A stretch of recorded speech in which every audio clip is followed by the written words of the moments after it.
Ito na mga bossing ang bagong labas ni Honda, ang malupit na CBR 150R 2025. Napaka-pogi nito mga bossing. Talaga namang sporty pero sa mababang displacement lang at pwede mong pamasok, pantrabaho at pamorma. Pang long ride din ito kasi malamang matipid to sa gasolina. So check natin yung specs at prices nito na introductory price ngayon 2025 sa Philippines. Dahil sobrang ganda ng suspension nito, balita ko, at performance. Check natin yung basic specs nito, yung dimension, yung seat height at yung suspension niya dahil nga daw po maganda po ang suspension netong bagong 2025 Honda CBR 150R na inilabas ito lamang Inside Racing. Let's go! At kung hindi ka pa nakasubscribe, mag-subscribe ka na sa ating YouTube channel, Vlog ni Kosa. Malapit na tayo mag 10k subscribers. Salamat mga Kosa! 2025 Honda CBR 150R features a 149.16cc. Talaga namang nagtira pa siya ng 0.84. So 150cc. Liquid cooled na rin po ito. Double overhead camshaft. Single cylinder engine producing 17.1 PS at 16.8 horsepower at 9,000 RPM. And 14.4 Nm of torque at 7,000 RPM. Not bad na rin yan para sa 150cc. Paired with a 6-speed manual transmission and dual channel anti-lock braking system. Ito ang kanyang specification. Maximum power again 17.1 PS, 16.8 HP at 9,000 RPM. Liquid cooled, double overhead camshaft, 6-speed manual transmission, wet multiplate ang clutch. Fuel system is PGM fuel injected. Start option, electric starting po ito. And sa kanyang chassis and dimension, ito na. Frame, diamond frame po tayo. Front suspension niya, ito po yung sa harapang suspension. Inverted telescopic Showa ang brand na SFF BP. So, yung front suspension nito ay naka-inverted na po na Showa ang brand at SFF BP. So, hindi ko alam kung adjustable ito pero feeling ko adjustable ito at Showa yung brand. Pero hopefully kung hindi adjustable, sana naman in-adjustable na nila kasi nga 2025 na. So, ito yung mga improvement version niya. And inverted na rin po ito. Rear suspension niya, naka-monoshock tayo with ProLink. Ayan, so talaga namang solid na ang kanyang suspension sa harapan at likuran netong CBR 150R. Braking system natin, meron tayong dual disc brake front and rear with dual channel anti-lock braking system. Yun, dun pa lang pasok na agad sa safety dahil naka-ABS na po ang front and rear na braking system netong CBR 150R.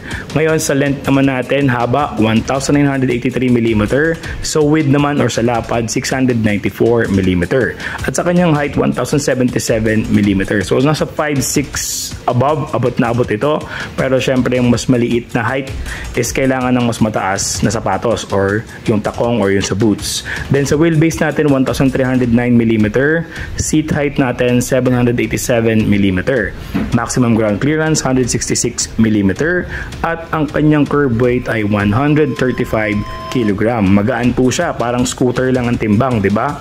Sa 150cc na manual and of course yung inverted front suspension sa harapan, tapos ganun lang yung timbang niya, is swabe ito sa performance sa long ride.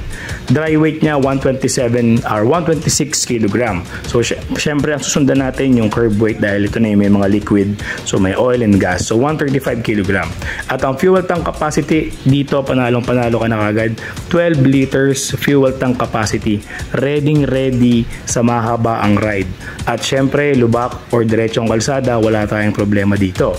Ngayon pag-usapan natin yung performance nito, yung mga recorded top speed lang. And again sa kanyang inspired design, so inspired to ng Fireblade with the image visor, twin LED headlights and tail light, and a fully digital instrumental panel. So yun ang pinagkuhaan nitong design ng CBR 150R, so Fireblade, ayan. And then other features, new assist, slipper clutch, inverted front suspension yung sa harapan, yun nga po yung bago, new LED headlight, tail light din, and yung design and yung front winker niya. So yun yung ibang features niya.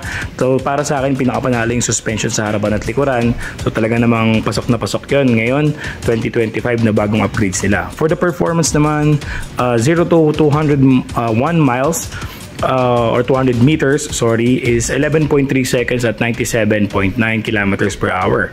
So 60.8 miles per hour. So not bad. 0.402 meters, 8.1 seconds, 114 kilometers per hour or 71.1 miles per hour. Top speed niya on speedometer is 138 kilometers per hour. Ayan, so syempre depende naman yung top speed na yan sa body weight ng rider and sa road condition. Alright, pero yan ang recorded niya, 138 kilometers per hour. Top speed race logic, ito yung sa between circuits, 129.5 kilometers per hour. Ayan. So again, itong CBR 150R ng Honda Philippines 2025 ay inilabas na po sa Philippine market at kitang-kita nyo naman yung ganda ng front suspension nito na medyo talagang Fireblade inspired na pag titignan mo sa harapan, ikala mo big bike na nasa 1000cc, pero pag tinig mo na sa gilid, 150 lang pala ito. Doon mo makikita na medyo manipis at compact yung design nito. So syempre doon sa mga CBR 150 lover from 2011 or 2012, makikita mo naman yung difference up to now. Talaga namang mas pinaganda yung design, mas pina-compact and pina-update yung ibang mga specs and features. Ngayon, magkano ba ito sa Philippine market? At ang SRP netong bagong CBR 150R Honda 2025 sa market or sa Philippine market is SRP 183,900 pesos. Ayan po ang kanyang 2025 price. So depende po yan siguro sa ibang dealership. So possible lang tumaas sa mga probinsya na part and pwede rin namang sakto lang sa SRP na 183,900 pesos. Once again, don't forget to subscribe Vlog Nicosa for a new motorcycle update this 2025.